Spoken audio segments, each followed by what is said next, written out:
내 주의 보혈을 전하고 전하다 내 죄를 정케 하신 주 날 오라 하시네 내가 주께로 지금 가오니 골고다의 보혈로 날 씻어 주소서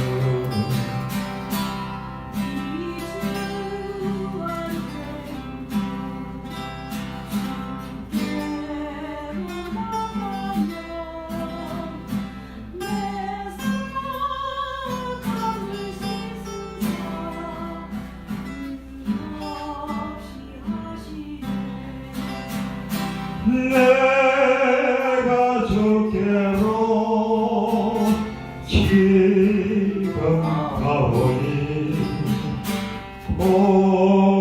골고다의 보혈로 날 씻어 주소서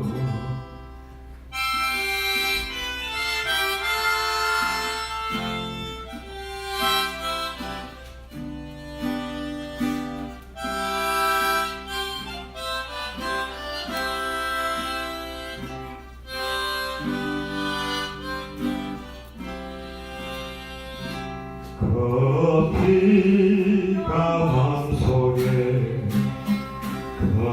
근정가 됩니다 내 기도 소리 들으사 받으라 가소서 내가 주께로 지금 가오니 골고다의 보혈로 날 씻어 주소서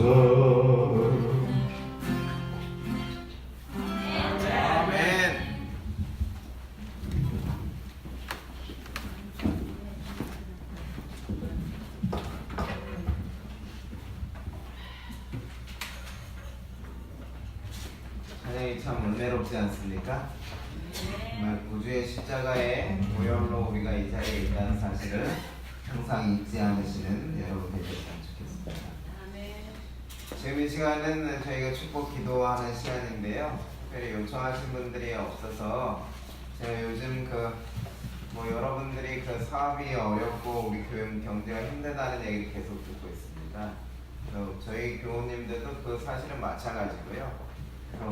오늘 특별히 저희 교회 성도들의 경제를 위해서 특별한 기도의 시간을 가지고 말씀을 증거하도록 하겠습니다. 함께 기도하시도록 하겠습니다.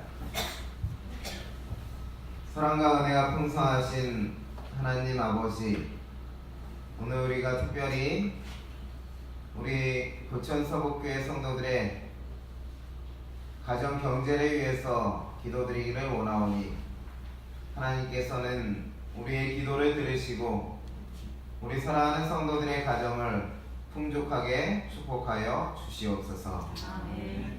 특별히 개인의 사업을 하고 계시는 주님의 자녀들이 있는 것을 주께서 아십니다.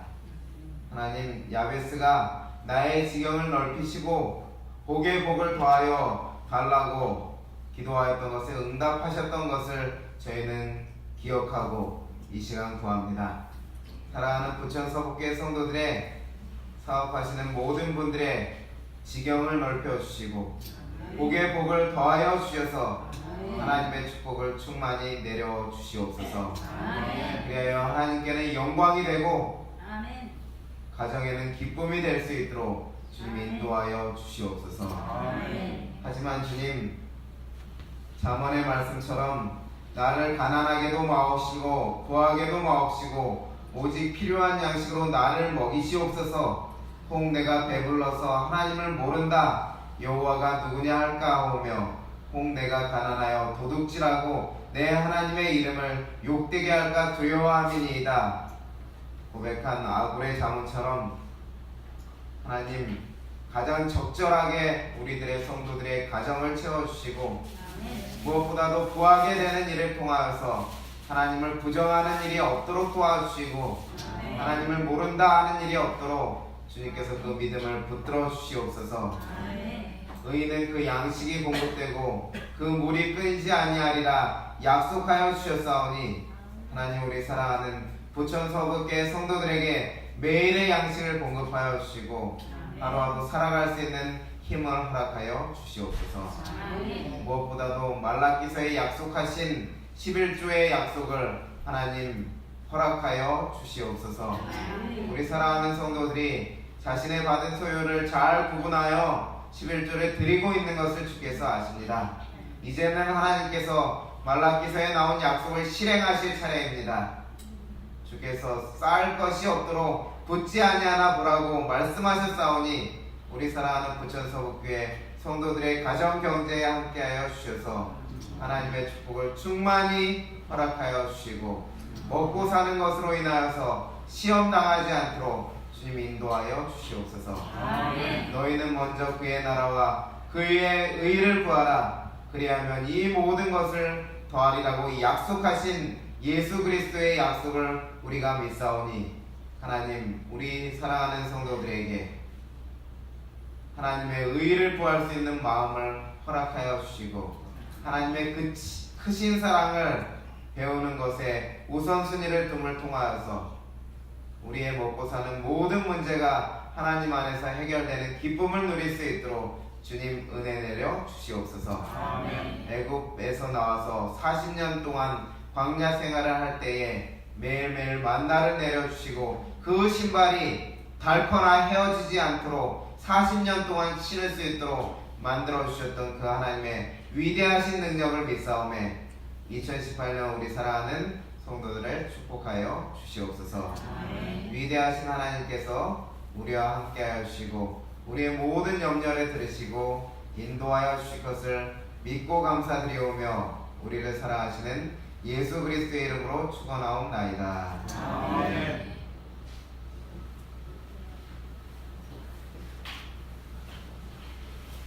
함께 인사 나누시도록 하겠습니다.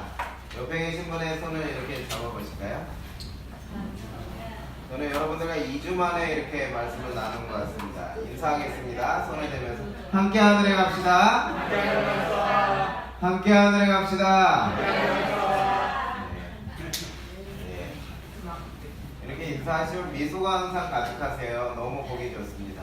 성도의 교제가 이런 것이 아닌가 생각됩니다. 하늘까지 특별히 제가 계속해서 강조드리지만 여러분을 위해서 무엇이 준비되어 있다고요? 내 집. 이 땅에서는 여러분 집 없어도 좀 서글프긴 하지만 그래도 괜찮습니다. 그렇지만 하늘에 집이 없다면 불행하시겠죠? 그렇지만 하나님이 이미 예비해 두셨어요. 예수님을 통해서. 여기에 여러분의 집이 채워질 수 있도록 거기에 꼭 가셔야 되겠죠? 옆집 사람 없으면 허전하죠? 그러니까 꼭 옆에 있는 분 데리고 가셔서 이웃집에 살 수 있도록 도와주셨으면 좋겠습니다. 오늘부터는 제가 그 약 몇 주간 느헤미야서에 있는 말씀을 연구하도록 하겠는데요.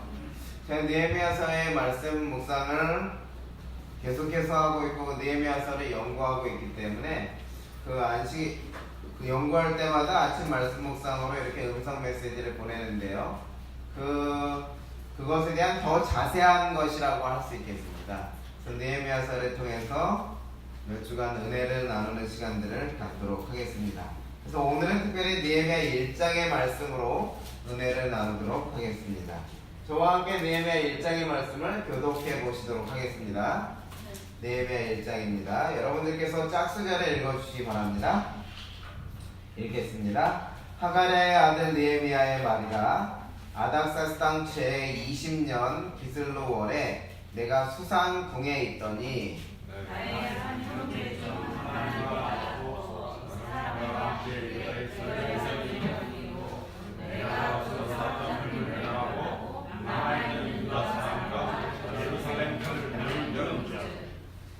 저희가 내게 이르되 사로잡힘을 면하고 남은 자가 그 도에서 큰 환난을 만나고 능욕을 받으며 예루살렘 성은 회파되고 성문들은 소화되었다 하는지라. 내가 이 말을 듣고 앉아서 울고 슬기로만 생각하며 하늘의 하나님 앞에 부딪히며 기도하여 가로되 하나님의 하나님 여호와 크고 두려우신 하나님이여 주를 사랑하고 주의 계명을 지키는 자에게 언약을 지키시며 긍휼을 베푸시는 주여 간구하나이다. 이제 종이 주의 종 이스라엘 자손을 위하여 주야로 돌아가며 이스라엘 자손의 주 앞에 명하지 않도록 자복하니 주는 귀를 기울이시며 눈을 여시사 종의 기도를 들으소서.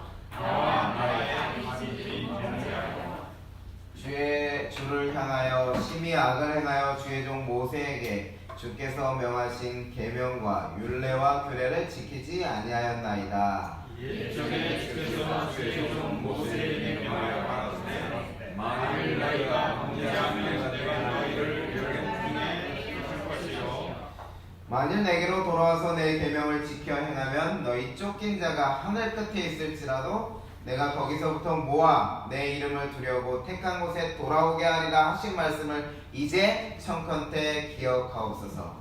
이들은 주께서 일찍 그 권능과 성령을 수고하신 주의 종이요 주의 백성이나이다. 주여 구하오니 귀를 기울이사 종의 기도와 주의 이름을 경외하기를 기뻐하는 종들의 기도를 들으시고 오늘날 종으로 형통하여 이 사람 앞에서 은혜를 입게 하옵소서 하였나니 그때 내가 왕의 술관원이 되었었느니라. 저는 오늘 느헤미야 1장의 말씀을 본문으로 하여 기도로 성공의 문을 열자, 기도로 성공의 문을 열자라는 제목으로 말씀을 증거하도록 하겠습니다. 재림교회 역사학자인 L.E. 프롬이라는 박사는 역사적인 운동, 재림운동에 대해서 역사를 정리했습니다. 그에 져서 운명을 결정하는 대운동이라는 책에서 그는 다음과 같은 통찰력 있는 글을 남겼습니다. 지상왕국의 코스, 하나님의 역사 철학, 열국의 연세에 대한 전능하시고 전지하신 지도, 한들의 구속의 계획의 시간표와 지상의 조직, 하나님의 전지하신 통치권의 의지는 절대 과오가 없고 무효화할 수 없다. 궁극적으로 더 메테스와 경계를 정하고 역사의 시간을 정하는 분은 하나님이시다. 이렇게 무한하신 손에 우리는 완전한 신뢰를 가질 수 있다. 이것이 우리의 확신의 기초이다. 여러분, 하나님께서는 무엇이 있으시다고요? 구원의 시간표, 구속의 계획표가 있으시고요. 특별히 역사의 시간을 정하시는 분은 하나님이시라는 겁니다. 다니엘서의 말씀에 의하면 나라를 세우시기도 하고 나라를 폐하시기도 하시는 분은 하나님이라고 그렇게 말씀하시는 것처럼 말이죠. 간단히 말하면 여러분, 하나님께서 정하신 때가 있다는 것입니다. 성경 갈라디아 4장 4절도 그 사실을 보여주죠. 때가 참에 하나님이 그 아들을 보내사 여자에게서 나게 하시고 율법 아래 나게 하신 것은, 음성 좀 펴시기 바랍니다. 식당에 집사님. 예수 그리스도의 탄생도 누구의 정하신 시간에 이루어졌다는 것이죠? 하나님께서 정하신 정확한 시간에 이루어졌다는 것입니다. 그렇다면 여러분, 느헤미야가 살고 있던 시기, 그 시기는 하나님의 구속의 역사에 있어서 얼마나 중요한 시기였으며 그 시기에 택함을 받은 느헤미야는 어떤 역할을 감당하는 것이 하나님의 구속의 역사에 역행하지 않고 순행하는 것이 되는 것일까요? 여러분, 느헤미야가 살던 시기가 하나님의 구속의 역사에서 얼마나 중요한 시기였을까요? 얼마나 중요한 시기였을 것 같으세요? 구속의 시간표 속에서 느헤미야의 모습을 살펴보면 느헤미야 1장 1절에 이렇게 말하고 있습니다. 하갈의 아들 느헤미야의 말이라. 아닥사스다 왕 제20년 기슬루월에 내가 수산궁에 있더니. 이 말씀을 통해서 느헤미야가 살던 시기가 언제인지 우리는 알 수 있습니다. 아닥사스다 왕이라는 이름은 저희가 그 왕들의 이름이 여러 가지가 잘 모를지라도 이 수상궁이라는 곳은 어느 나라의 수도였는가 하면 페르시아라는 곳의 수도였어요. 그런데 제리크의 성경 주석에 의하면 페르시아는 페르시아 제국의 여러 가지 수도가 여러 있었는데요. 수산이라고 하는 것은 페르시아 수도 성읍들 중 하나였습니다. 특별히 여름에는 불쾌할 정도로 더운 것이 이 수상궁이에요. 그래서 여름에는 어디 가 있는가 하면요, 바벨론이나 이쪽 그 좀 시원한 쪽에 가 있습니다. 그리고 좀 날씨가 선선해지고 추워지는 시기가 오면 어디로 돌아오는가 하면 왕이 수상궁이라는 곳으로 돌아오게 되어 있습니다. 이렇게 수도가 4군데 있었는데 왕은 그 4군데를 순회하면서 이렇게 가장 좋은 계절에 따라서 정치하는 그 정치의 중심지 수도가 바뀌곤 하였습니다. 그런데 그 페르시아 시대라는 것을 알 수 있는데 그 페르시아 중에서도 어느 왕의 시대예요? 페르시아 왕 20년, 아닥사스 왕 20년이란 말이 나오죠. 그래서 여러분 느헤미야가 살던 시기, 하나님의 구속의 시간표 속에 느헤미야가 살던 시기는 역사적으로 아닥사스 왕 제 20년이라는 것을 알 수 있습니다. 그런데 여러분 이 아닥사스 왕 20년이라는 말을 통해서 우리는 느헤미야가 얼마나 중요한 시기를 살고 있는지 좀 더 구체적으로 알 수 있는데요. 여러분 아닥사스 왕 20년이 무슨 의미가 있을까요? 왜 이 해가 중요한 것일까요? 우리가 우리나라 역사에서도 이렇게 중요한 시기들이 있지 않습니까? 1592년 임진왜란, 1910년 한일합방, 1945년 광복, 이런 식으로 중요한 해가 있지 않겠습니까? 그런데 이 아닥사스 20년은 도대체 어떤 의미가 있는 것일까요? 아닥사스 왕을 살펴보시면 여러분 아닥사스 왕 20년은 기원전 444년입니다. 혹은 기원전 445년으로 이렇게 계산할 수 있는데요. 이 해는 특별히 어떤 해인가 하면 여러분 아닥사스 왕에 대해서 혹시 들어보신 적 있으시죠? 많이 들어본 것처럼 느껴지시죠? 성경 예언에 있어서 항상 등장하는 우리 재림교회에서 가장 중요하게 생각하는 연대 2300주의 시작점이 되는 예루살렘 중건령이 내린 해가 기원전 457년 아닥사스 왕 몇 년? 7년. 그런데 여러분 그 예루살렘 중건 명령이 내린 지 몇 년이 지난 거예요? 20년이기 때문에 7년에서 20년에서 7년을 빼면 약 13년이 지난 시점인 것입니다. 이것이 도대체 무슨 의미가 있는 것입니까? 예루살렘 중건령 기원전 457년으로부터 13년이 지나서 그 시점이 왜 하나님의 구속의 역사에서 느헤미야에게서 가장 중요한 일일까요? 이를 위해서는 우리가 다니엘서 9장의 예언을 잘 살펴볼 필요가 있는데요. 바로 72일에 관한 예언입니다. 여러분이 잘 아시는 다니엘이 사자굴에 들어가게 된 이유가 여러분 무엇입니까? 예, 다니엘이 사자굴에 들어가게 된 이유는 예루살렘을 향하여 열린 창에서 하루 3번씩 왕의 명령을 어기고 기도하였기 때문이죠. 그런데 그 기도의 내용, 다니엘의 기도의 내용의 핵심이 무엇인지 아십니까? 하나님이시여, 이 예루살렘의 황폐함을 그대로 두시기까지 언제까지 하시겠습니까? 다시 말하면 하나님, 내 고향 예루살렘 언제 회복시켜 주실 거예요? 하는 기도를 예루살렘을 향하여 열린 창에서 매일 하루 3번씩 드렸던 것입니다. 그렇게 질문하는 다니엘의 질문에 대해서 하나님께서 2300주에 대한 예언을, 긴 예언을 보여주시면서 다니엘에 대한 기도의 응답으로 주신 예언이 무엇인가 하면 이 72일에 대한 예언입니다. 한번 보실까요? 71의 예언의 핵심이 무엇인지 여러분 보시죠. 71의 예언의 핵심은 이렇게 나오는데, 내 백성과 내 거룩한 성을 위하여 70일에로 기한을 정하였나니. 근데 여러분 노란 음영으로 채워진 성경절을 보십시오. 그 72년 기간에 이루어지는 일이 얼마나 중요한지를 한번 보시겠습니다. 무엇이 마쳐요? 허물이 마치고 죄가 끝나며 죄악이 영속되며 영원한 의가 드러나고 지극히 거룩한 자가 기름 부음을 받고, 그 다음에 뒤에 보니까요 62일에 지난 다음에 기름 부음을 받은 자가 어떻게 되나요? 끊어져 없어질 것이며. 기름 부음 받은 자는 메시아라는 말이거든요. 구약에서는 메시아, 신약에서는 그리스도란 말이에요. 그리스도가 어떻게 된다요? 끊어져 없어진다는 소리는 죽임을 당한다는 얘기죠.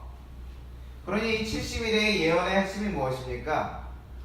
무엇에 관한 예언이에요? 십자가에 달려 돌아가신 예수 그리스도에 대한 예언임이 확실한 것이죠.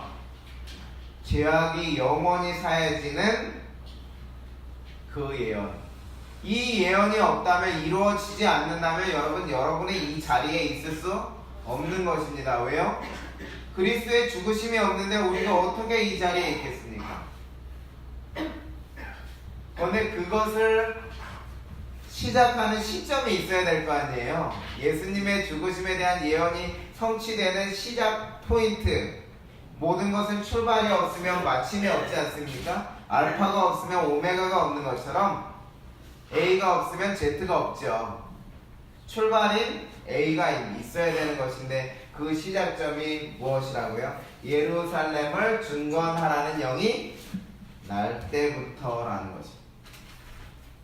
이것을 좀 더 도표로 살펴보면 여러분 이렇습니다. 재림교인들의 이 도표를 잘 아셔야 돼요. 왜냐하면 믿음의 핵심이 되는 예언이기 때문에 그렇습니다. 457년 기원전 457년 아닥사스다 왕의 중건령이 내리지 않았으면 무엇이 생치되지 못하는가 하면 AD 31년에 돌아가신 예수 그리스도의 죽으심이 그때 이루어지지 못하고 더 연기되거나 아니면 미루어지게 되겠죠. 하나님의 시간표가 틀리게 되는 일이 발생하는 것입니다. 특별히 이 예언에 있어서 예언 해석의 법칙은 1일은 1년이에요. 지도에서는 축척이 있어가지고 1대 100만 지도, 1대 10만 지도, 그런 지도로 해서 지도에서의 1cm는 실제 거리에 뭐 1km다, 10km다 이렇게 하는 식으로 계산하는 것처럼요. 예언에서는 1일은 1년으로 이렇게 계산하게 되어 있습니다. 자세하게 설명드리지 않더라도 예수께서 그 기원전 450년 예루살렘 중건령이 내린 지 483년이 지나면 요단강에서 침례를 받으시고 그 다음에 3년 반이 지나시면 십자가에 돌아가시고 또 3년 반이 지나면 스데반이 순교하면서 이스라엘 예루살렘을 위한 기간은 끝나고 이방인들에게 복음이 증거되어서 누구에게요? 여기 앉아있는 나에게까지 복음 증거되는 일이 이루어진다는 것이 바로 이 70일의 예언이에요. 그런데 이렇게 중요한 예언인 예루살렘 중건령이 아닥사스다 7년에 내렸는데 아직도 어떻게 되고 있다고? 예루살렘은 중건되지 않고 몇 년이나 흘러오고 있는 거라고요? 13년이나 흘러오고 있으니 하나님의 구속의 시간표에서 가장 중요한 시점인 예루살렘 중건 십자가의 사역이 시작되었는데 그것이 이루어지는 성취의 기미는 보이지 않는 것이죠. 그러니 얼마나 가슴이 탑니까?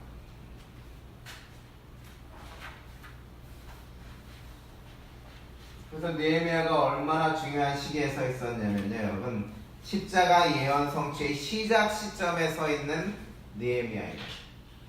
느헤미야가 457년에는 어디에 있었는가 하면 페르시아에 있었어요.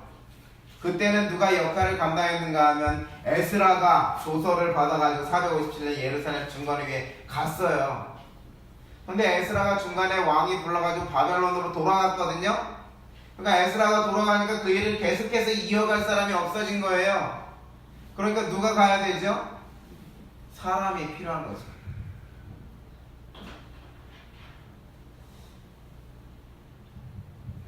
구속의 시간표 속에 정말 의미 깊은 시기에 느헤미야가 살고 있는 것이죠. 마치 여러분 예수 그리스도의 재림을 앞두고 있는 시기에 누가 살고 있는 거랑 같은 것입니까? 우리요. 여러분이 살고 있는 것과 같은 의미를 가지고 있는 것입니다. 초림의 시작 시기에 누가 살고 있어요? 네. 느헤미야가 살고 있는 거죠. 그렇기 때문에 여러분 하나님의 말씀에 능하고 율법에 대해서 자세히 연구하던 느헤미야는 무엇에 관심이 있었을까요? 예루살렘 중건에 대한 지대한 관심이 있었습니다. 그의 나이가 몇 살 정도 되었는지는 모르겠지만요, 적어도 457년 에스라에게 내렸던 중건령을 알고 있었을 거고요. 페르시아에는 또 왕궁 도서관이 있기 때문에 왕의 조서들이 그 궁에 있습니다. 그렇기 때문에 그 조사들을 자세히 살폈던 느헤미야는 520년에 다리오가 내렸었고 537년에는 우리 그 페르시아의 시조라고 할 수 있는 고레스가 그 명령을 내렸었다는 사실을 이해하고 있었을 것입니다. 그래서 에스라서 6장 14절에는 고레스와 다리오와 아닥사스의 조서를 쫓아서 예루살렘 성이 건축되었다고 이렇게 얘기하는 것이죠. 그래서 이제 이 예언에 관심을 갖고 있는 느헤미야가 자세히 살피는 거예요. 그래서 기다리고 있어요. 누가 돌아갔으니까 이 일이 끝날 것이다. 이제 이루어질 것이다. 에스라가 갔으니, 에스라가 어떤 사람입니까? 대제사장이요, 학사요, 아론의 16대 손이요, 직계자손, 율법을 가장 잘 알고 있는 직계자손인 에스라가 갔으니 이 일이 이루어질 것이라 생각하고 기대하면서 기다리고 있는데 몇 년이나 기다렸어요? 13년이나 기다렸는데도 그 일이 이루어지지 않으니 여러분 얼마나 마음이 아파요. 자신의 마음의 소원이 이루어져야 되는데. 혹시 이 자리에 나의 소원이 있는데 될 것 같으면서도 안 되고 이렇게 해서 괴로움을 당하는 분들이 계십니까? 아멘. 그럼 느헤미야랑 여러분 똑같은 분들이에요. 소원이 이루어져야 되는데 될 것 같다가 다시 원상태로 돌아오고 하는 일이 예루살렘이 계속 그것을 겪고 있는 거예요. 안 당해보면 몰라. 그렇죠. 집사님 얘기하시는 안 당해보면 누가 알겠습니까? 이제 예언이 성취되는가 하는 그런 소망을 갖고 기대심을 가지고 있었는데 14년 시간이 점점 지나고 하루 지나고 이틀 지나고 3년 지나고 4년 13년이 되도록 이루어지지 않으니 느헤미야가 마주하는 현실이 고통스럽죠. 더군다나 최근에 자신의 동생이 바벨론에 다녀왔 그 이스라엘에 다녀왔는데 어떤 소식이 들리는 거예요? 예루살렘 형편 물어보니까는 어떻게 됐다고요? 사로잡힘을 면하고 남은 자들도 해서 큰 환난 당하고 능욕도 받고 세워져야 하는 성벽은 무너지고 그 성문은 어떻게 되었다고요? 불타버린 것입니다. 느헤미야가 마주한 현실이 매우 괴로운 것입니다. 나의 꿈이 이루어지기를 소망하고 하는데 오히려 그 정반대로 가고 있는 모습을 보이니 여러분 얼마나 답답하고 힘듭니까?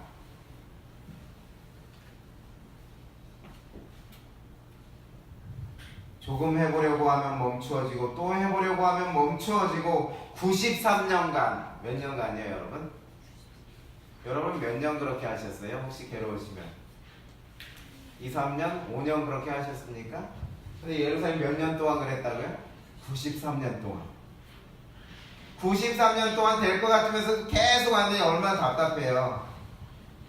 한 세기 동안 이 일이 반복되면 어쩌면 포기하고 싶어질지도 모르는 것입니다. 하나님의 구속의 시간표는 시작도 못해보고 이대로 멈춰버리는 것입니까 여러분? 과연 희망이 있는 것입니까? 당연히 희망이 있습니다. 왜냐하면 하나님은 구속의 역사를 이루시기 위해서 각 시대마다 하나님은 사람을 준비하셨습니다. 아담의 7세손 에녹을 준비하셨고요. 노아를 통해서 방주를 예비하셨고요. 아브라함과 이삭과 야곱과 요셉을 통해서 복음을 간직할 민족을 예비하셨고요. 모세를 통해서 이스라엘 백성들이 이끌어내셨고 여호수아를 통해서 가나안으로 인도해 드리셨고 사무엘을 통해서 백성을 회개시키셨고 다니엘을 통하여서 포로 중에도 희망과 소망을 갖도록 하셨습니다. 아멘. 그리고 느헤미야가 어쩌면 잘 알았을지도 모르는 에스더를 통해서 페르시아에서 그 삶을 인도하셨습니다. 아멘. 여러분, 이처럼 하나님께서는 하나님의 수건 사업이자 이스라엘의 수건 사업인 예루살렘의 회복을 위하여 한 사람을 택하셨는데, 여러분, 그 한 사람이 누구입니까? 바로 느헤미야인 것이지. 느헤미야를 택한 것이 여러분 이스라엘 백성들에게 위로가 될까요? 예루살렘, 소원에 이루지 못하고 있는 예루살렘에 과연 위로가 될까요? 이름부터 여러분 이름이 돼요.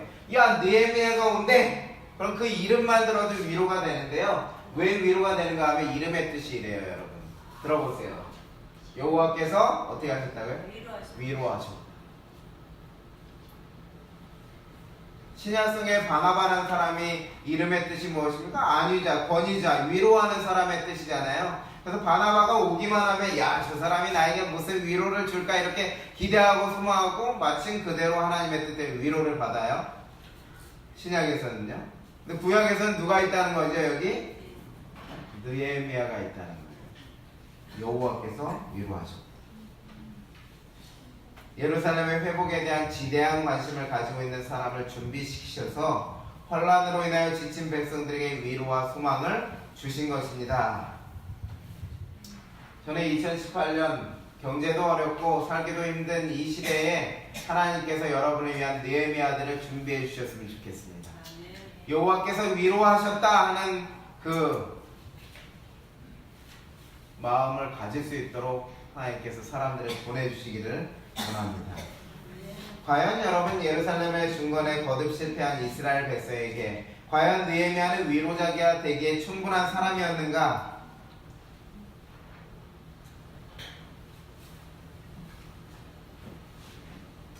그런데 여러분 사실 느헤미야는 제사장이나 선지자로 구별된 사람은 아니었어요. 그저 저 높은 지위에 있는 평신도이긴 했습니다. 페르시아에서 좀 성공해서 잘 나간다고 하는 평신도이긴 했어요. 그렇지만 특별한 복음 사업을 위해서 구별되거나 택하신 특출한 사람은 아니었어요. 그렇지만 하나님은 어떻게 하셨냐면 평범한 평신도를 택하셔서 그 사람을 온 민족을 구원하고 위로할 사람으로 이렇게 택하셔서 특별한 일을 하게 하시는데요. 느헤미야가 어떻게 백성을 위로하는 평신도가 되는지, 어떻게 위로가 되는지를 한번 말씀의 증거들을 통해서 확인해 보도록 하겠습니다. 느헤미야는 어떻게 위로가 되는가? 느헤미야 1장 4절에 보면요, 내가 이 말을 듣고 앉아서 울고 수일 동안 슬퍼하며 하나님 앞에 금식하며 기도하여, 이렇게 되어 있죠. 백성의 능욕당한 상황과 성벽이 무너지고 성문이 소화되었다는 큰 환란의 소식을 들었을 때의 느헤미야는 매우 슬퍼하는데요. 여러분이라면 어떻게 슬퍼하시겠어요? 그래? 그렇게 안 좋은 일이 있었어? 그저 마음속으로 생각하고 슬퍼하는 일로 끝나시겠습니까? 느헤미야의 슬픔의 강도는 여러분 우리가 생각하는 것 이상으로 슬퍼했는데요. 여기 울고라는 말은 히브리어의 말에 바카라는 말인데 울다, 애통하다라는 말입니다. 그런데 이 울다라는 말은 기쁨이랑 슬픔의 이유로 울 때 둘 다 사용되는데요. 특별히 슬픔으로 인하여 울 때는 언제 우는 거냐면 애도할 때 우는 거예요. 그리고 억울할 때, 억울함을 당하였을 때, 그리고 후회와 회개할 때 우는데요. 여기선 무슨 울음일까요? 애통하며 자백하며. 여기 뒤에 슬퍼하며라는 말을 보면 좀 도움을 얻을 수 있는데, 슬퍼하며라는 말은 아발이라는 말인데 슬퍼하다, 한탄하다, 애도하다라는 뜻을 가지고 있습니다. 공통적으로 들어가는 뜻이 무엇입니까, 여러분? 애도하다. 애도라는 말이 무엇이죠? 사별의 아픔에서 인생의 가장 큰 슬픔인 사별의 아픔, 그로 인한 눈물을 흘리는 것을 애도한다라고 부르는데, 예루살렘 성벽이 무너지고 성문이 무너진 그 사실을 보면서 느헤미야는 어떤 울음을 운다고요? 죽은 자와 사별한 것 같은 그러한 아픔을 가지고 마음 아파하며 울고 있다는 것이죠. 즐거워하는 자들로 함께 즐거워하고 우는 자들로 함께 울라는 로마서 12장 15절의 말씀처럼 큰 슬픔과 큰 울음으로 어떻게 하는 것입니까? 백성의 슬픔에 그저 같은 마음을 품는 동감이 아니라요, 공감을 하는 것입니다. 아멘. 그런데 여러분, 동감과 공감의 차이점은 무엇인가 하면, 동감하는 것은 그냥 같이 슬퍼해 주는 것은 동감이에요. 그렇지만 공감이라는 것은 슬픔으로 머물러 있지 않고 해결책을 제시하는 게 공감이거든요. 그런데 느헤미야는 슬퍼서 그냥 앉아있는 것으로 끝나지 않았어요. 공감하는 사람이 되었는데 어떻게 했는지 보시죠. 느헤미야는 내가 이 말을 듣고 알아서 울고 수일 동안 슬퍼하며 어떻게 했다고요? 하늘의 하나님 앞에 금식하여 기도하며 라는 것을 보실 수 있습니다. 여러분, 슬픔과 환난을 당할 때에 인간이 할 수 있는 가장 지혜로운 선택은 무엇인가 하면 하나님 앞에 있는 거예요. 아멘.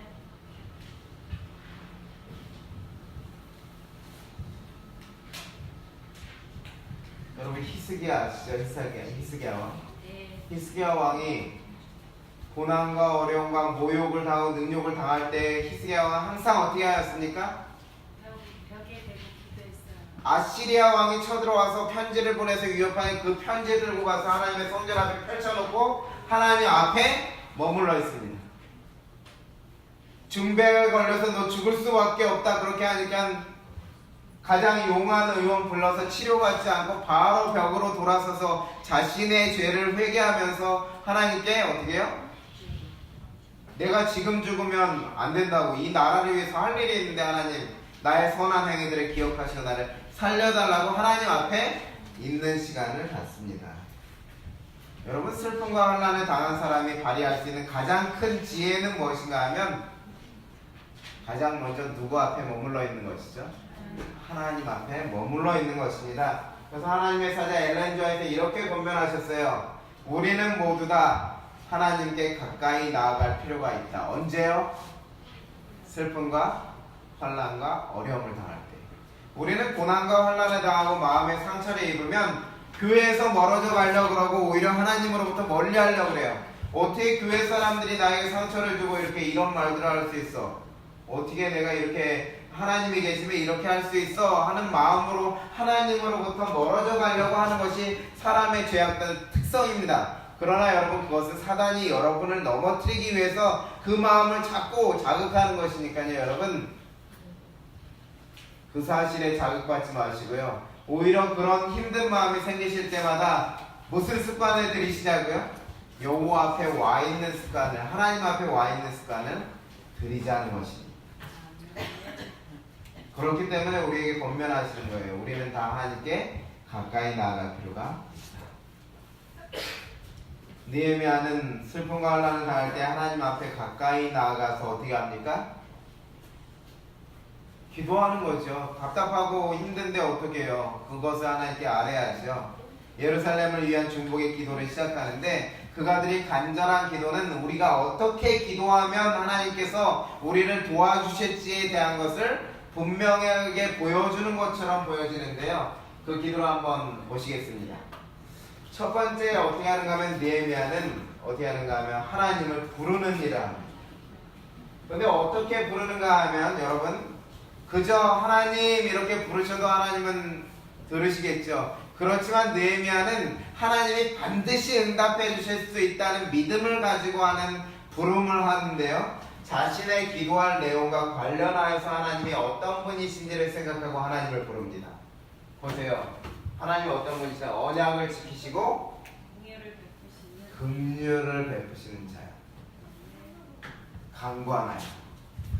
이것이 여러분 매우 중요한 것입니다. 하나님이 어떠한 분이신지에 대해서 기도의 초반에 기도하실 때 하나님 이렇게 부르시는 것도 좋지만 여러분이 오늘 기도할 내용이 있지 않으십니까?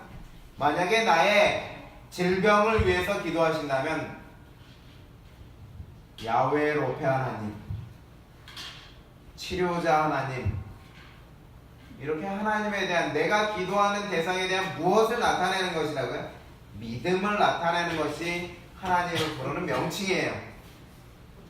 그냥 형식적으로 기도할 때는 아버지를 부르고 하나님 이름 먼저 불러야 된다 그래서 사랑하는 아버지 하나님, 이것이 습관이 되다 보면 저도 맨날 보면 사랑과 은혜가 풍성하신 아버지 하나님, 그걸로 자꾸 시작하거든요. 그런데 그렇게 시작하실지라도 느헤미야도 그렇게 시작했어요. 처음엔 하늘의 하나님 이렇게 시작했다고요. 그런데 명칭 하나 더 붙이죠. 긍휼을 베푸시는 주여. 지금 예루살렘 무엇이 필요한 시기니까요? 하나님의 은혜와 자비하심이 필요한 시기이기 때문에. 여러분, 그래서 오늘부터 기도하실 때는 여러분의 기도할 내용을 생각하시고 기도를 하시잖아요. 그러면 그 앞에 무엇을 부르세요? 그에 대한 믿음을 나타내는 하나님의 호칭을 붙이시기 바랍니다. 사업을 위해서 기도하신다고 생각하면 야베스를 축복하셨던 것 같이 나를 축복하실 수 있는 하나님 이렇게 부르셔도 되고요. 성경에 나오는 수많은 욥이 거부가 되게 하셨던 하나님 이렇게 부르셔도 되고요. 믿음을 뭐 어떻게 하시라고요? 나타내세요. 성경에 있는 걸 못 활용하시겠으면 어떻게 해요? 내가 가지고 있는 생각으로도 하나님 부르세요. 나의 모든 그 사업을 주관해 주실 수 있는 하나님 아버지, 이렇게 기도하는 부름에 호칭하시기 바랍니다. 그 다음에 어떻게 하는가 하면 느헤미야는 바로 자기의 필요를 아뢰지 않고요, 회개와 자복의 시간을 갖는데요, 백성을 위한 회개를 하고요, 자신을 위한 회개를 합니다. 범죄함을 고백하는 일을 합니다. 이렇게 하는 이유는 무엇인가 하면 시편 66편 18절에 내가 내 마음의 죄악을 품으면 주께서 듣지 아니하시리라. 이사야 59장 2절에 오직 너희 죄악이 너희와 하나님 사이를 내었고 그 죄가 너희를 가리워서 듣지 않으시게 함이라 이렇게 말씀하셨기 때문에 느헤미야는 그렇게 하는 거예요. 말씀대로 어떻게 해요? 하나님께 자신의 죄를, 하나님을 막고 있는 장벽을 먼저 제거해 버리는 것입니다. 방음이 잘 된 벽 앞에서는 우리가 아무리 크게 외칠지라도 안 들려주죠, 반대편에. 그렇기 때문에 그 벽을 제거해야 되겠죠. 그 벽을 제거하는 것은 예수 그리스도의 이름으로 회개하는 수밖에 없어요.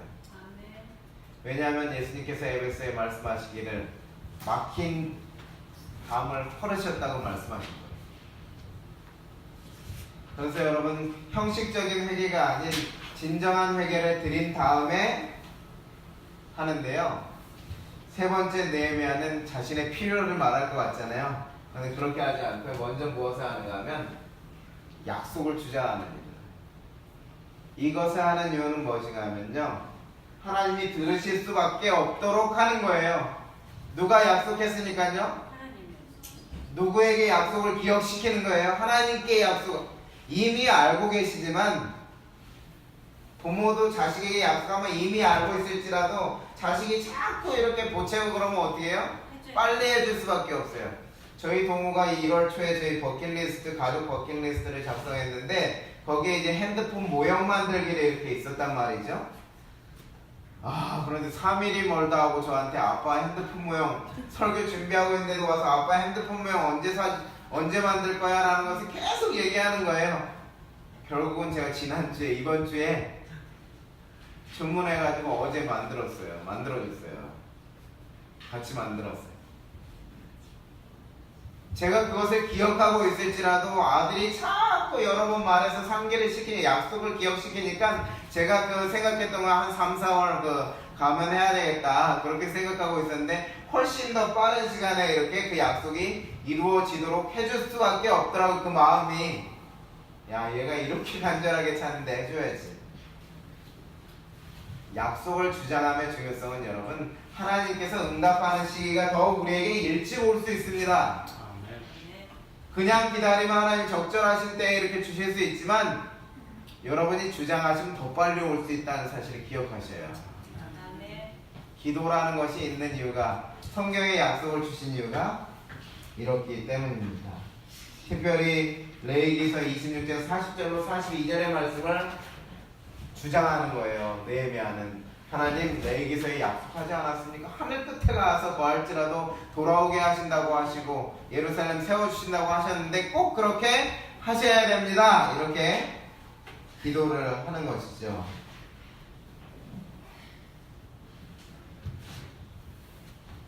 이렇게 이제 느헤미야가 이제 그 성벽 재건을 위해서 하나님께 약속을 주장하면서 기도하는데 여러분 무슨 일이 일어났는지 아세요? 기도 중에서 느헤미야에게 일이 벌어졌어요. 느헤미야가 처음에 기도를 시작할 때는 어떤 기도를 하기로 마음먹고 기도를 드렸냐면 하나님 예루살렘 그 성문 소화되고 있으니 저거에 잘 회복시켜주고 건축 잘 되도록 도와달라고 이 중보 기도를 목적으로 시작을 했거든요. 근데 기도 중에 어떻게 되는 게 기도를 너무 열심히 하다 보니까는 특별한 일이 벌어졌는데요. 이 일이 벌어졌습니다. 선지자왕 629페이지에 느헤미야는 때때로 그의 백성을 위하여 계시며 토로하였다. 그러나 이제 그가 기도할 때는 한 거룩한 목적이 그 마음 가운데 생겨났다. 생성되었다. 이거는 기도하는 중에 생겨난 목적인데요. 그게 무엇입니까? 그가 만일 왕의 허락을 받고자 기구와 재료를 구하는 일에 필요한 돈을 얻을 수 있다면 누가요? 자기가 직접. 그전에는 어떻게 했는데요? 저 사람들 일 잘할 수 있게 해달라고 그리고 하나님의 구속사역 완성되게 해달라고 그렇게 기도해 왔는데 기도가 갑자기 무슨 기도로 바뀌었어요? 제가 헌신의 기도로 바뀌었어요. 자기가 어떻게 내가 가서 성벽 재건하고 무엇까지 회복하겠다? 이스라엘 국력까지 회복할 수 있게 해 주십시오 하는 기도로 바뀌었는데 다시 말하면 무엇이 생겨버렸어요? 마음에 사명과 꿈이 생겨버렸어요. 뭐 하다가요? 기도하다. 진실하게 하나님의 약속을 주장하며 기도하다가 꿈이 생겼습니다.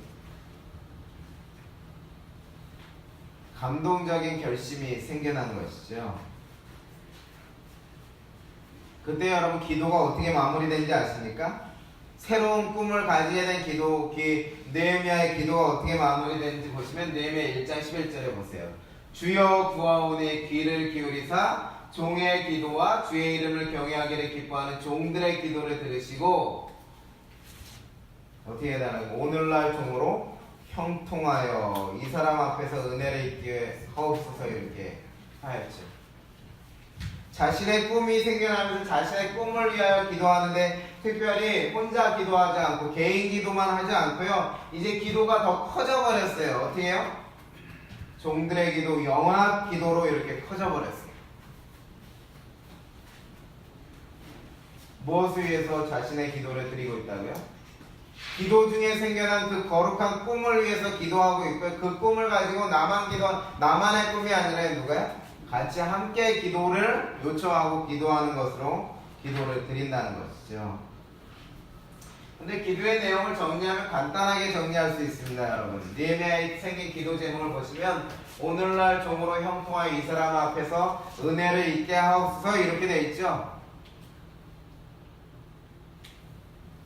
그런데 그 영어 성경을 보시면 Give your success today 돼 있죠. Give your servant success today. 이게 무슨 뜻입니까, 여러분? 당신의 종에게 오늘 언제요? 오늘날 오늘 내일도 아니고 모레도 아니고 오늘 today 성공을 달라고 이렇게 기도하고 있습니다.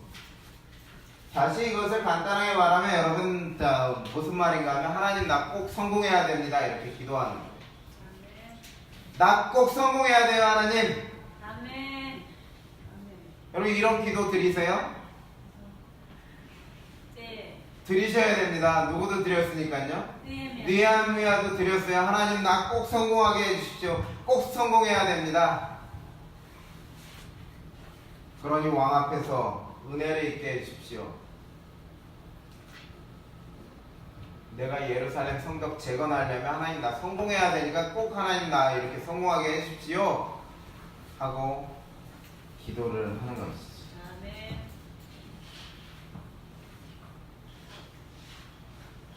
오늘날 종으로 형통하여 이 사람 앞에서 은혜를 잊게 하옵소서. 은혜를 잊게 하옵소서. 그로 인해서 여러분 어떻게 되었습니까? 느헤미야가 수를 나르는 당번이 된 것이죠. 기도로 무엇이 열렸어요? 성공의 문이, 첫걸음이 열려지게 되었습니다.